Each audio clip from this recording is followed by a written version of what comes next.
कि जब जब मन में डाउट हो कि मैं बन पाऊंगा नहीं बन पाऊंगा, बहुत सारी उलझन है, मन टूटने का कर रहा है, गिरने का मन कर रहा है, अब गिव अप करने का मन कर रहा है, अब नहीं हो पाएगा, है ना। अब पापा डांट रहे हैं, मम्मा डांट रही हैं, आसपास के रिलेटिव्स मुझे देख रहे हैं कि होगा कि नहीं होगा, बार बार टोंट मार रहे हैं कि नहीं, तुम्हारे शकल में नहीं लिखा है ना। तो बिल्कुल नहीं गिरना है। फिर से मैं बोल रहा हूँ, बिल्कुल भी डाउन नहीं होना है। ये हर किसी की जिंदगी में आता है। ठीक है, शांत रहना है।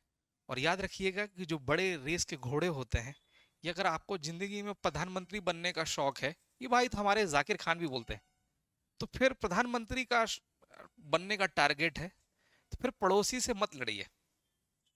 सही है। छोटे मोटे सब्जी भाजी के लिए लड़ाई लड़ने की जरूरत नहीं है। बड़ा विजन है ना, और बड़ा विजन वाला हर चीज को बड़े दिल के साथ माफ कर देता है। जाओ, माफ किया। और माफ करना बड़ी क्वालिटी कहलाती है। सच बात है। जब भी कोई आपको डांट दे, मुस्कुराइए कि जा, तुझे माफ किया। बिल्कुल डांट नहीं, नहीं फूफा जी मुंह बना रहे हैं कि नहीं तुम नालायक हो, क्या हाँ सब पूरे पक्का नालायक पागल है। मगर एक चीज आज मैं बोलता हूँ कि दोस्त और छोटे भाई बहन, एक गरीब किसान, आज हैंग कर रहा है, एक गरीब किसान जो है या ठेला वाला है, उसकी गरीबी कब समाप्त होगी उसको नहीं पता है। सच बात है। एक जो हमारे भैया हैं जो सब्जी देते हैं, वो सब्जी देने वाले भैया कब उसकी जिंदगी में उद्धार होगा नहीं पता है। पान वाले भैया हैं जो नॉर्मल जिंदगी जिनकी चल रही है, उनको नहीं पता है। मगर आपकी गरीबी कब खत्म होगी आपको पता है। गलत बोल रहा हूं? गरीबी मतलब संघर्ष, छोटी छोटी तनाव जो आ रहा है, पैसे की जो संघर्ष जा रही है, लग रहा है कि यार ये मेरे पास भी पैसा होता तो मैं आज नीम करोली बाबा घूमने चला जाता, कुल्लू मनाली चला जाता। सच बात है। मेरे साथ के लोग आईफोन रखे हुए हैं, मैं रेडमी से काम चला रहा हूँ। मुस्कुराइए कि आप वक्त है, मगर वक्त परिवर्तन बोला ना, धुरंधर पिक्चर देखी होगी तो अजीत डोभाल सर ने बोला कि वक्त के साथ पता है बहुत अच्छी चीज क्या है, वो बदलता जरूर है। ठीक है।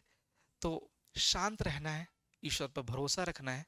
और अच्छी चीज ये है, फिर से मैं बता रहा हूं, आपके पास पाठ्यक्रम है, सिलेबस है, सिलेबस रखिए, पीवाईक्यू रखिए, और नोटिफिकेशन रखिए। अब मैं अब नई चीज जो बताने जा रहा हूं वो सबसे ज्यादा इंपॉर्टेंट है, कि जिस दिन आपकी जिंदगी में नोटिफिकेशन आएगा, तो उस दिन उसकी डेट लिखी रहती है प्रीलिम्स की, कि एग्जाम इस दिन होगा। सच बात है। मेंस इस दिन होगा, इंटरव्यू इस दिन होगा, और फाइनल सिलेक्शन इस दिन होगा। और जिस दिन पीडीएफ में आपका नाम आया, उसी दिन से आपकी जिंदगी की गरीबी खत्म। सच बात है। इसकी डेट है ना, डाउट है कुछ, रत्ती मात्र का नहीं होना, इसकी डेट है।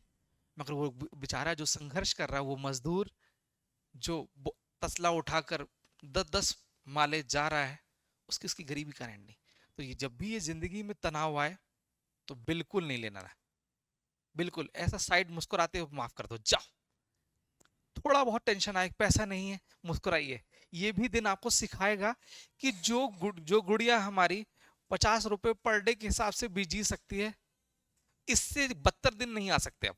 अब जो आएंगे अच्छे दिन ही आएंगे। सच बात है। मगर ईश्वर ने सिखा दिया कि 50 रुपए में भी जीना सीख लो। एक टाइम आएगा कि 5,000 रुपए पर डे की सैलरी भी मिलेगी। 1.5 लाख रुपए सैलरी होगी तो 5 × 3 = 15, 1.5 लाख रुपए की सैलरी भी। मगर जब आप वो 5,000 आपके हाथ में आएंगे ना, तो इस 50 रुपए की वैल्यू समझोगे आप, कि यार बड़ा संघर्ष का पैसा है, रिस्पेक्टफुल तरीके से खर्च करेंगे। मगर हाँ, खर्च करेंगे तो लोगों की मदद भी करेंगे, गर्राएंगे नहीं कि पहले दिन ही आईफोन ले लिया, आईफोन 17 प्रो 3 आंख वाला।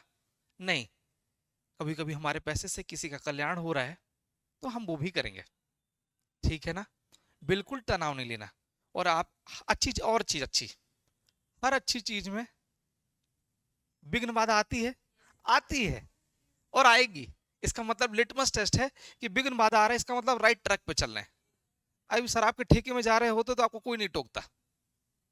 सही बात है। तो बस, अच्छी चीज हो रही है, विघ्न बाधा आ रही है, तो राइट ट्रैक पे है। ईश्वर पे भरोसा रखिए। फिर से मैं थर्ड टाइम बोल रहा हूं, यही आपको बेड़ा पार करेंगे।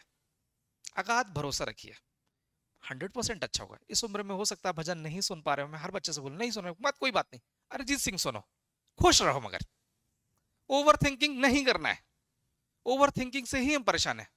ठीक है, तो ये काम करना है। तो इस तरीके से चीजें करेंगे तो आप खुश रहेंगे। और सबसे बड़ी बात कि ईश्वर के रिप्रेजेंटेटिव हमारे जो मम्मा पापा हैं, उनकी बहुत सारी रिस्पेक्ट करना है। बदतमीजी से बात नहीं करेंगे, कितनी भी वर्स कंडीशन होगी। Yes papa. कोई भी पेरेंट्स, अब चूंकि मैं पेरेंट्स बन गया हूं, तो दोस्त मुझे एक चीज फील हुई कि पेरेंट्स जब बनता है आदमी ना, तो अपना जिंदगी का सर्वश्रेष्ठ देने की कोशिश करता है। मेरी गुड़िया हुई तो मुझे लगा कि मैं सब कुछ उड़ेल दूं मेरे अपनी गुड़िया के लिए। हाँ, मैं अभी कुछ मार्केट में चीजें लेने गया, तो जैसे हम अपने लिए कपड़े खरीदते हैं, तो हमें लगता था पैंट है तो, शर्ट तो है तो, मेरे आंख से आंसू आ रहा है, शर्ट है तो। मगर जब उसके लिए लेने गए तो लगा सब कुछ, सब कुछ खरीद लो। ये है पेरेंट्स। हाँ, यही है पेरेंट्स। सब कुछ अपना जो तौल दे वही पेरेंट्स। तो इसकी वैल्यू समझिए और उनकी रिस्पेक्ट तो पूरा करिए, क्योंकि वही आशीर्वाद ही आपको कल्याण करेगा। खूब भरोसा रखिए, खूब सारी मेहनत करिए, और लगे रहिए चुपचाप। स्ट्राइक रोटेट करना है। आप एक दिन के टॉपर नहीं बनेंगे, एक दिन में टॉपर नहीं बन सकते, पक्की बात है। चुपचाप जो लगा रहेगा टॉपर बनेगा। इसलिए देखिए कि टॉपर ऑफ द रैंकर वैंकर लोग सिलेक्शन नहीं ले पा रहे हैं, वो ले रहे हैं जो चुपचाप एवरेज थे, लगे रहे लगे रहे लगे रहे लगे रहे, नाम आ गया। यही करना है। मेरी बहुत शुभकामनाएं। लगे रहिए,